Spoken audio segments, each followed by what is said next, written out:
Hi, I am Leonore. Welcome to Soul Searching Tarot. I wanted to do a mini video on birth charts. I do mention birth charts a lot in my videos, and I know some people may be confused about what that means. And so I wanted to give you the link on how to get your birth chart.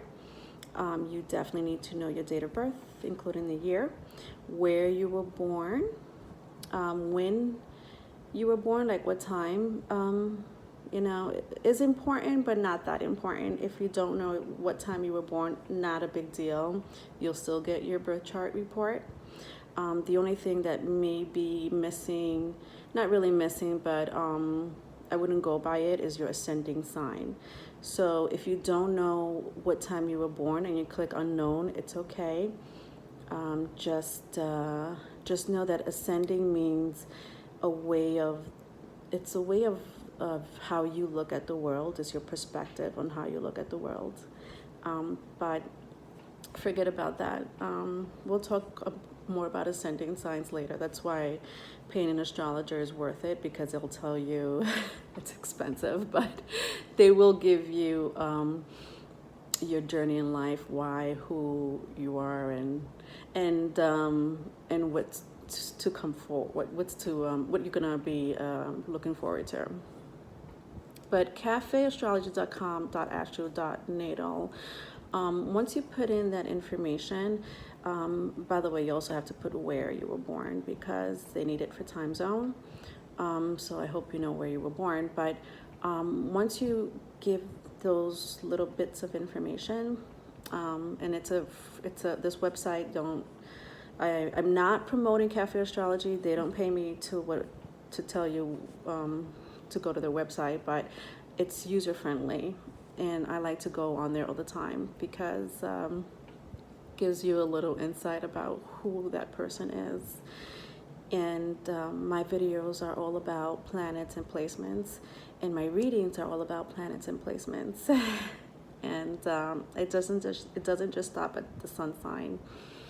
So for example, if you're a Leo sun riser, okay, that's fine. That tells you who you are from the outer perspective of how people see you. But if you are a moon in Pisces, well, that is your inner self, that is your emotions, that is your mind. It's a perspective that people don't see. So the way you communicate, that's Mercury. My Mercury is in Scorpio. So the way I communicate is very Scorpio-like, very trying to get to the bottom of things, and in a very either direct or indirect way. But we're like the detectives of the zodiac, so we kind of eventually try to read in between the lines if we have to, or completely just withdraw. It's like one or the other. Scorpios are very extreme like that. But if I had to compare it to anything, I want to say, now people nowadays want to know about their ancestors and their bloodline. Ancestry.com is a very popular site that people like to go to. Not promoting them either. I'm just talking out loud. It's pretty much almost the same type of thing. It's like where your ancestors came from, what region of the world, where did it all begin. If you pay a little bit more money, I think they'll show you, according to your bloodline, where and who are still living to this day. That you don't know. You may have a cousin in Ireland, or you're like, Ireland, but I'm Dominican. So, but yeah, that's just pretty much it. It's a blueprint of your personality, your journey, even past life. But that's just the astrology part of birth charts. I'm just going to stick to that. We're just comparing Ancestry.com to birth charts. It's like a report, a family tree. But in your case, in birth charts, it would be more like a personality tree. If that makes sense. God, I hope I'm making sense. I really want to make this really small and short. So the website, like I said, I will link it. I will put it in the description box. I'll put it also with my email if you need to reach me for further questions. I'm doing free reading, FYI, for the moment. You could definitely reach me at soulsearchingtarot@gmail.com. That's one of my emails. My Facebook pages and Instagrams are up. I'm just putting more content in it, and so be patient. I am a newbie here in YouTube, and I love what I do. I read tarot cards. I'm not by no means an astrologer whatsoever. I love to be updated with the transits and retrogrades of the planets, because it does affect us as a collective. And so my readings pertain to which planet is retrograding, or how that planet will affect you. I'm actually going to do a reading on Venus and Aries. I'm going to start with Venus and Aries, because Aries is the first sign of the zodiac sign. And but does it mean that, it's only for people who have Venus and Aries? Not at all. This is for anybody who has a placement in the first house, and even the seventh house. And now I'll explain to you why Aries and Libra, seventh house is Libra, why if you have any of those placements in your chart, you may want to listen to this reading. Because I'm going to start with Aries, and the polar opposite of Aries is Libra. Everybody has a polar opposite. And this is where we go into esoteric astrology. And not to confuse you, but it's just a really quick explanation about astrology. And you'll hear people say, or you'll read about zodiac signs having a polar opposite. So the polar opposite of Aries is Libra. And every sign has a polar opposite. If you break down those 12 zodiacs, and if you go into esoteric astrology, you'll see that in the end, there's only 6. So, for example, Aries and Libra. So it is the shadow side of that sign. So for example, this is Aries.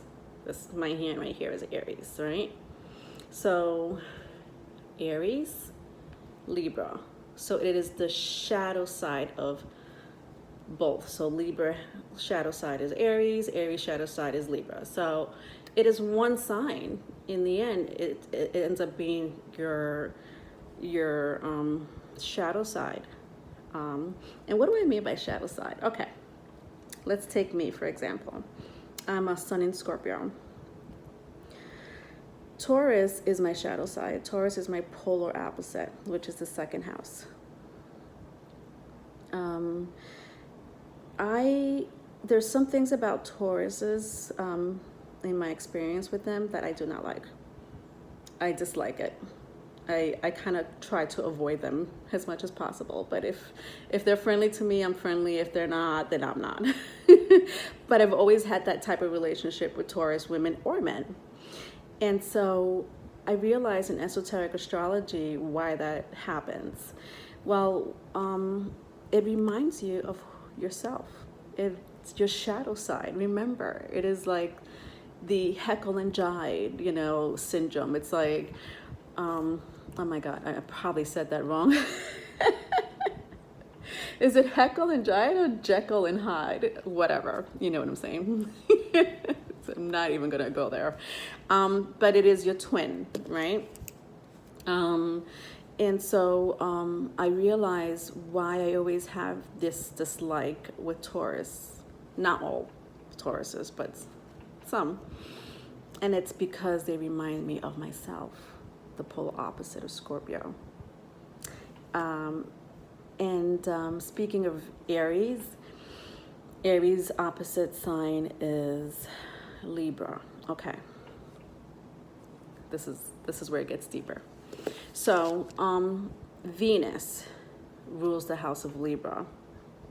Mars rules the house of Aries. So Mars is the planet of war, of aggression, and Venus is the planet of love and relationships. So did you just hear that? Like, I'm gonna let you sit on that. How does Aries, the planet, so planet of Aries is Mars, right? It is when you'll see your placement for your Mars sign if you go into birth chart astrology. I'm sorry, the cafe astrology I was telling you to read your birth chart. But so we have Aries, who is ruled by Mars, this planet of like fire and aggression, and then we have like Libra, who's ruled by like love and relationships, and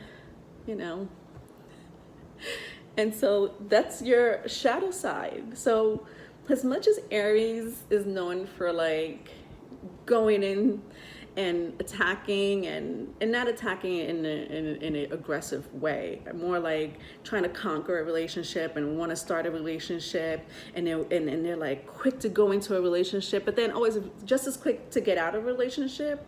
That is their fiery side. That is their impulsive side. And so whereas Libra likes to take it, slow, they intellectualize things, they think about it before they go into a relationship, especially if they want to go into a commitment. And so Aries kind of struggles with that.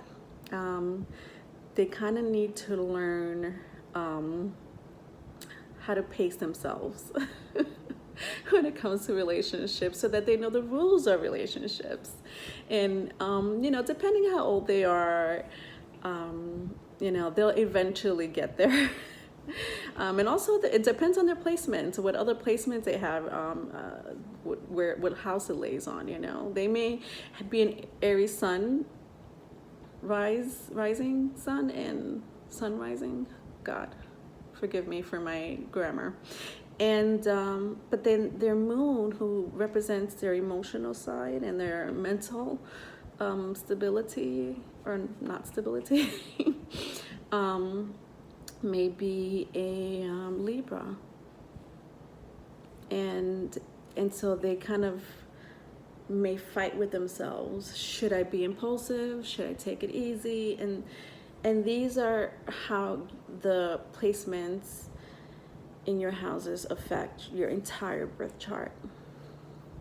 All right, so when I read about a planet, know what your planet is, know where that planet lies on your house. It goes from Sun, Moon, Mercury, Venus, all the way to Pluto. And you'll see that when you read your report. Okay. Saturn, for example, is I call it the karmic planet.